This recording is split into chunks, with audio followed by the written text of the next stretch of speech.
You're listening to Afternoons on 4BC. Don't you know I'm still standing better than I ever did. The Transport Minister held a road safety roundtable that was brought about by Queensland's horror road toll last year. We had 299 people lose their lives on our roads, and yesterday another three, two beautiful young people and their 1-year-old baby. We know now that those people have been named as Jake Pearce and Katie Tatum and their little 1-year-old daughter Charlie. And we have not only another 3 more people to add to the toll, but families who are left grieving. There was also a 36-year-old Roma man in that car. He was injured and is assisting police with their investigation. The horror on our roads are certainly dominating headlines, and representatives from the key stakeholder groups met to look for some answers as to how we might go about seeing this road toll be lowered. It's a statistic that Queensland doesn't want to have, as, you know, being the winner of the country, that's for sure. Now, one of the people who was in that room yesterday is Peter Frazer. He's the founder and the president of the Safer Australian Roads and Highways Group. He's joining me now on 4BC Afternoons. Thanks for your time, Peter. Yeah, good to speak to you, Sophie. Can you tell us who else was there at that table with you yesterday, in addition, obviously, to government representatives? Yeah, well, obviously, very importantly, police and emergency services representatives, but also organisations such as RACQ, NHO, the National Heavy Vehicle Regulator, and other people associated specifically with road safety were there for the roundtable itself. So were there some positive discussions, and were there some key points you can share with us? Look, I think in reflecting on the fact that 299 people were killed and literally tens of thousands of people seriously injured, this becomes a major issue, not just obviously for Queenslanders, but across the country. Some of the big factors that we see are speed, distraction, drink driving. So the fatal 5, in actual fact, continue to be the major contributors to death and serious injury on our roads and highways. One of the, I think, things that we've got to consider is that speed one. People not only overspeeding, but how we set the speed limits for our roads, and especially our country roads. And secondly, what we also do in terms of looking after all those on the road ahead. I was on the M1 day before yesterday, and you see people speeding along, people literally on their phones while they're driving along at 100 kilometres an hour. You go into traffic managed areas, the 80k zone there on the M1, and people are speeding past. They're not recognising that it's everyone's right to get home safe, and we've got a responsibility to look after all those people. And I've got to say that was certainly a salient point yesterday, how we actively look after all those on the road ahead. Yeah, Peter, look, you're talking about the fatal 5, as you mentioned. This is not new. So what happens? Is it another education campaign? Is it more presence of not only the speed cameras, which we know have been heavily invested in, but do we need to see more police patrolling? Like, what are the answers to this ongoing issue? And certainly, you know, there's not a lot of new stuff that we're talking about. Look, it's compliance enforcement has to play a major role, but it's not necessarily just our police out on the roads. We've got, and I'm really proud of the fact that Queensland government is actually invested in our forward-looking cameras to detect mobile phone use, seatbelt, people not wearing seatbelt. Just on that, can you believe that around 20% of those people killed weren't wearing a seatbelt? No, I can't. Right? I can't. There's some of the statistics, and it's not just Queensland, it's across the nation. You know, when we started off in road safety, you're probably aware that, and some of your listeners will be, that 11 years ago, coming up February 15, my beautiful daughter Sarah Frazer was killed in a completely avoidable road crash. Yeah. Again, distraction involved in that. So there were 1,200 people killed back then. Last year, there was 1,196 across the nation.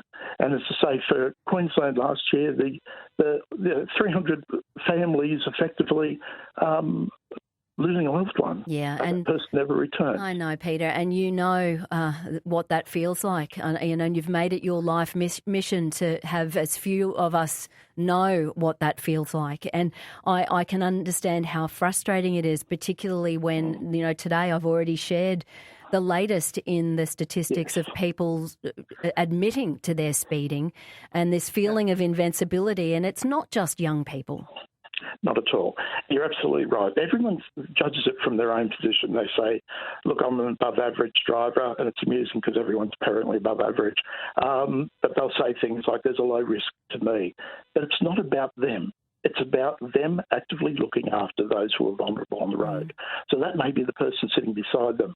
It might be the pedestrian on the road ahead. It may be someone oncoming. So many of our crashes are either run off road or crashing into a vehicle coming in the opposite direction, which of course takes those lives or seriously injures.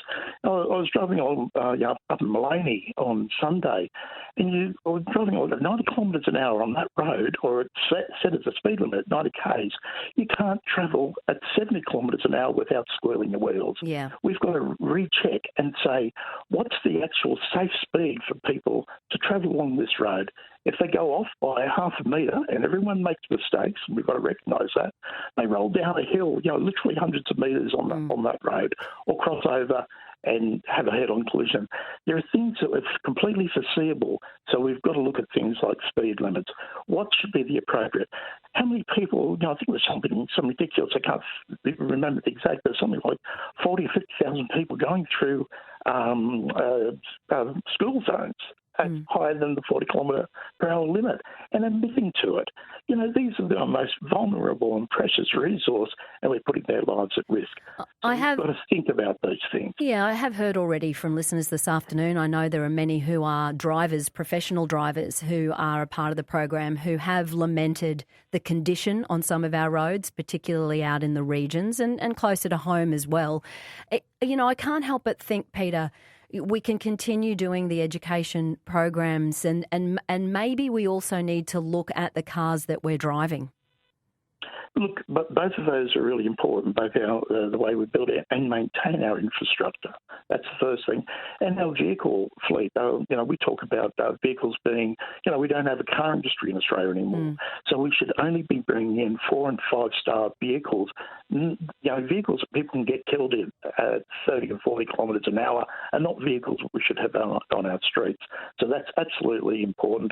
And secondly, though, if our infrastructure, and it's obviously we're talking about trillions of dollars, and the number of roads that we've got to maintain in Queensland is literally the largest of the country. But what we've got to do is say, if that road is unsafe at 100 kilometres an hour or 80 kilometres an hour, what is it safe at?